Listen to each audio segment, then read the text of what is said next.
Hey there, I'm Mark from Spectrum Pulse, and today we have from Lupe Fiasco Samurai.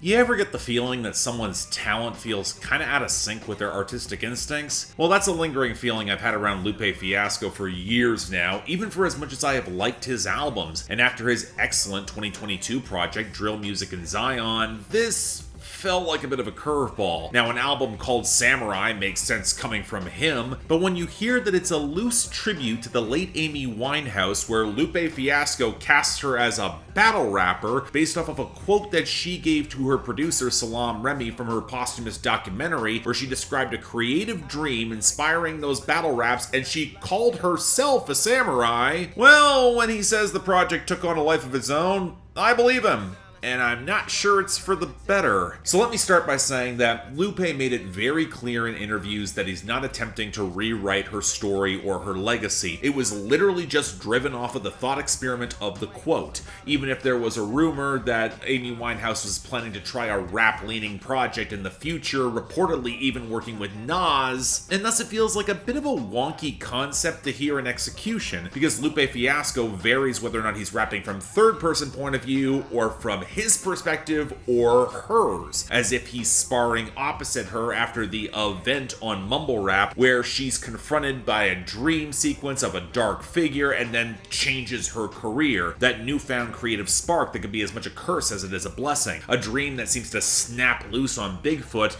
with exploring the aftermath coming on Outside. Now from there, any storytelling feels kind of impressionistic. This album runs about a half hour and it's pretty abortive in fleshing any of it out. More a showcase of clever conceptual wordplay that can feel a bit thematically disconnected, but you know what, if you read between the lines, you start realizing that Lupe is having her battle rap run start to echo some of his own career, so he can once again raise his major label grievances when they were just both trying to make art. Now I get the kinship he might feel, but outside of the title track, there are other subtextual layers to her difficult story that feel largely absent outside of some passing British framing and references that bookend the project. But you know what? On the closer, Til Eternity, maybe in what might have been, they can embrace the uncertainty of what life has given them and then try to make meaning through said art. A dance between two competing artists and two competing warriors. Find a certain honor and transcendence in the craft. And honestly,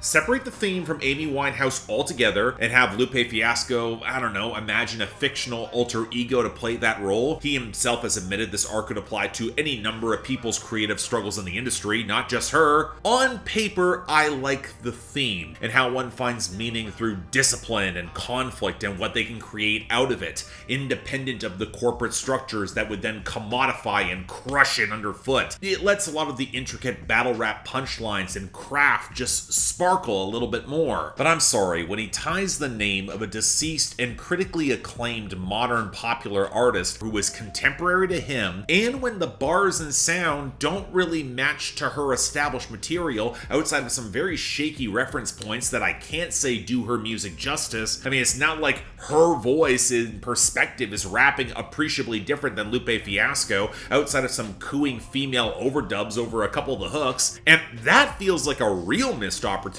to imagine what sort of stylistic variation her bars could have been, push Lupe Fiasco out of his creative comfort zone. I don't know, it reads a little bit less like a tribute and a bit more like fan fiction for Lupe to just insert his own narrative. And you know what? If the individual songs were strong enough, I think I'd be a lot more to get on board. And look, as much as I can appreciate all the clever lyricism and double entendres, even if they're in service to a questionable tribute that feels kind of underdeveloped at this time, the songs themselves are just not close to his strongest. The production is mostly smooth and jazz adjacent. Doesn't really sound much like what Salam Remy and Mark Ronson actually gave Amy Winehouse, but let's move past that. Mostly feeling like the natural continuation of what Soundtrack already provided on Drill Music in Zion. And you know what?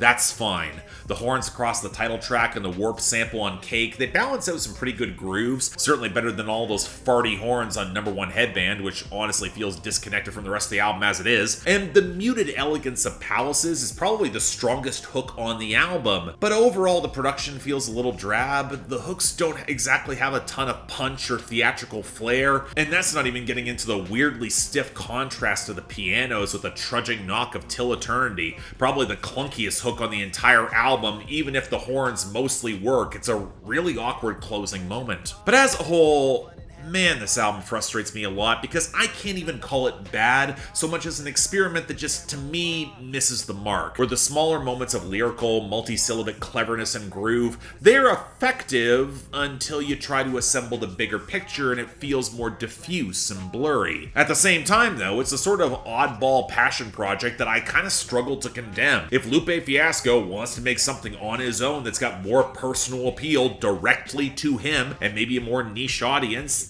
that can work too. He's earned that. I mean, I certainly understand why it's getting a ton of critical acclaim, and on the vibes paired with intricate wordplay front, it is easy to appreciate. I think it's worth a listen, but it's not among his best. Temper your expectations a little bit. That's all. So yeah, thanks a lot for watching. If you want to see more, please be sure to like, share, drop some comments, and subscribe. I'll admit I kind of really struggled putting this review together, mostly because I had to go check out an interview that Andre G did with Lupe Fiasco over on Rolling Stone. Go follow Andre G. He does phenomenal journalism stuff, especially in hip-hop. But yeah, it helped me flesh out parts of the songs, and honestly, I was a lot more critical of what Lupe Fiasco was doing with Amy Winehouse's story ahead of time. In retrospect, I'm trying to be a little bit more charitable, and even then it's still kind of weird. But whatever, moving beyond that, leave your comments down there below. And if you guys want to help support the channel and potentially get albums onto my schedule, or hell, just yell at me on my Discord, link to my Patreon is right over there. Don't feel obligated, tough times, I understand. The option's available. Till then, I'm Mark, you're watching Spectrum Pulse, and I'll see you next time.